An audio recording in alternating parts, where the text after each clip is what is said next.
Telugu cinema ఇండస్ట్రీలో అరుదైన సంఘటన. సొంత మామ సొంత అల్లుడు.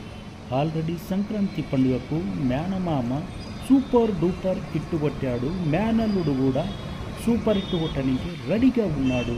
తండేల్ మూవీ రేపు గ్రాండ్గా రిలీజ్ అవుతుంది కాబట్టి RTC X road Sanjay 35 Sanjay 70 ఎంఎంలో cutouts అయితే పెట్టడం జరిగింది. కానీ అభిమానులు కనీసం ఒక్క దండ కూడా వెయ్యలేదు. ఎందుకు వేయలేదు? మామకు లేదు, అల్లుడికి లేదు, దండ అనేది లేనే లేదు, ఒక్క బ్యానర్ కూడా లేదు. ఎందుకు వీళ్ళ క్రేజ్ తగ్గిద్దా? ప్రజెంట్ అయితే నాగ చైతన్య వరుస ఫ్లాప్లో ఉన్నాడు. ఈ సినిమాతో మామ ఇట్టు కొట్టాడు కాబట్టి నేను కూడా బ్లాక్ బస్టర్ కొడతా అనే ధీమాతో ఉన్నాడు. సాయి పల్లవి, నాగ చైతన్య తండేల్ రేపు గ్రాండ్గా రిలీజ్ అవుతుంది కాబట్టి సినిమా పాజిటివ్ టాక్ వస్తే దుమ్ము దుమారమే. కటౌట్స్ మాత్రం రియల్ మామ అల్లుడు కటౌట్స్ చాలా బ్రహ్మాండంగా ఉందంటున్నారు.